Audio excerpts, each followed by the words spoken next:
ನಮಸ್ಕಾರ ಸ್ನೇಹಿತರೆ, ರಾಜಸ್ಥಾನ ವಿರುದ್ಧ ಕೊನೆ ಓವರ್ನಲ್ಲಿ ಹೈದರಾಬಾದ್ ಗೆದ್ದ ಬಳಿಕ ಬದಲಾಯಿತು ಐಪಿಎಲ್ನ ಸಂಪೂರ್ಣ ಪಾಯಿಂಟ್ಸ್ ಟೇಬಲ್. ಪ್ಲೇ ಆಫ್ ರೇಸ್ನಿಂದ ಹೊರಬಿದ್ದವು ಈ ಮೂರು ತಂಡಗಳು.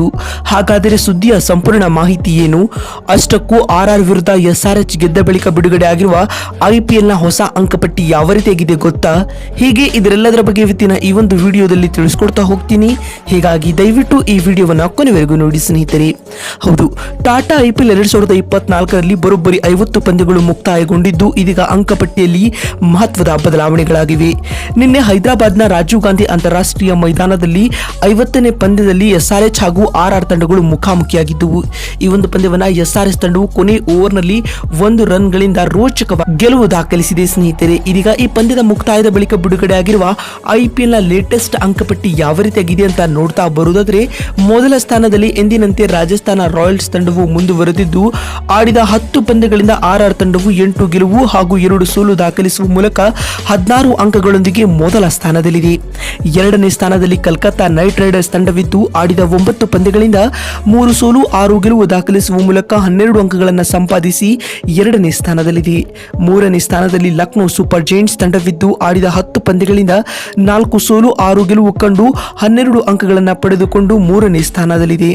ನಾಲ್ಕನೇ ಸ್ಥಾನದಲ್ಲಿ ಸನ್ರೈಸರ್ಸ್ ಹೈದರಾಬಾದ್ ತಂಡವಿದ್ದು ಆಡಿದ 10 ಪಂದ್ಯಗಳಿಂದ 6 ಗೆಲುವು 4 ಸೋಲು ಕಂಡು 12 ಅಂಕಗಳೊಂದಿಗೆ 4ನೇ ಸ್ಥಾನದಲ್ಲಿದೆ. 5ನೇ ಸ್ಥಾನದಲ್ಲಿ ಚೆನ್ನೈ ಸೂಪರ್ ಕಿಂಗ್ಸ್ ತಂಡವಿದ್ದು ಆಡಿದ 10 ಪಂದ್ಯಗಳಿಂದ 5 ಗೆಲುವು 5 ಸೋಲು ದಾಖಲಿಸಿ 10 ಅಂಕಗಳೊಂದಿಗೆ 5ನೇ ಸ್ಥಾನದಲ್ಲಿದೆ. 6ನೇ ಸ್ಥಾನದಲ್ಲಿ ಡೆಲ್ಲಿ ಕ್ಯಾಪಿಟಲ್ಸ್ ತಂಡವಿದ್ದು ಆಡಿದ 11 ಪಂದ್ಯಗಳಿಂದ 6 ಸೋಲು 5 ಗೆಲುವು ಕಂಡು 10 ಅಂಕಗಳೊಂದಿಗೆ 6ನೇ ಸ್ಥಾನದಲ್ಲಿದೆ. 7ನೇ ಸ್ಥಾನದಲ್ಲಿ ಪಂಜಾಬ್ ಕಿಂಗ್ಸ್ ತಂಡವಿದ್ದು ಆಡಿದ 10 ಪಂದ್ಯಗಳಿಂದ 6 ಸೋಲು 4 ಗೆಲುವು ಕಂಡು 8 ಅಂಕಗಳೊಂದಿಗೆ 7ನೇ ಸ್ಥಾನದಲ್ಲಿದೆ. 8ನೇ ಸ್ಥಾನದಲ್ಲಿ ಗುಜರಾತ್ ಟೈಟಾನ್ಸ್ ತಂಡವಿದ್ದು ಆಡಿದ 10 ಪಂದ್ಯಗಳಿಂದ 6 ಸೋಲು 4 ಗೆಲುವು ದಾಖಲಿಸಿ 8 ಅಂಕಗಳೊಂದಿಗೆ 8ನೇ ಸ್ಥಾನದಲ್ಲಿದೆ.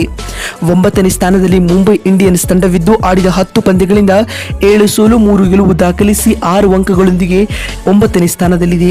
10ನೇ ಹಾಗೂ ಕೊನೆಯ ಸ್ಥಾನದಲ್ಲಿ ಆರ್ಸಿಬಿ ತಂಡವಿದ್ದು ಆಡಿದ 10 ಪಂದ್ಯಗಳಿಂದ 7 ಸೋಲು 3 ಗೆಲುವು ದಾಖಲಿಸಿ 6 ಅಂಕಗಳೊಂದಿಗೆ 10ನೇ ಸ್ಥಾನದಲ್ಲಿದೆ ಸ್ನೇಹಿತರೆ. ಮತ್ತು ಆರೆಂಜ್ ಕ್ಯಾಪ್, ಪರ್ಪಲ್ ಕ್ಯಾಪ್ ಯಾರ್ಯಾರ ಬಳಿ ಇದೆ ಅಂತ ನೋಡ್ತಾ ಬರುವುದಾದ್ರೆ, ಆರೆಂಜ್ ಕ್ಯಾಪ್ ನ ಬಗ್ಗೆ ಮಾತನಾಡುವುದಾದ್ರೆ, ಆರೆಂಜ್ ಕ್ಯಾಪ್ ಅನ್ನ ರುತುರಾಜ್ ಗಾಯಕ್ವಾಡ್ ಹೊಂದಿದ್ದಾರೆ. ಗಾಯಕ್ವಾಡ್ ಅವರು ಆಡಿದ 10 ಪಂದ್ಯಗಳಿಂದ 509 ರನ್ ಬಾರಿಸಿ ಮೊದಲ ಸ್ಥಾನದಲ್ಲಿದ್ದರೆ, ಎರಡನೇ ಸ್ಥಾನದಲ್ಲಿ ಕಿಂಗ್ ಕೊಹ್ಲಿ 500 ರನ್ಗಳೊಂದಿಗೆ ಎರಡನೇ ಸ್ಥಾನದಲ್ಲಿದೆ. ಇನ್ನು ಪರ್ಪಲ್ ಕ್ಯಾಪ್ ಬಗ್ಗೆ ಮಾತನಾಡುವುದಾದ್ರೆ, ಟಿ ನಟರಾಜನ್ ಅವರು ಕೇವಲ 8 ಪಂದ್ಯಗಳಿಂದ 15 ವಿಕೆಟ್ ಕಬಳಿಸುವ ಮೂಲಕ ಪರ್ಪಲ್ ಕ್ಯಾಪ್ ಹೊಂದಿದ್ದಾರೆ ಸ್ನೇಹಿತರೆ.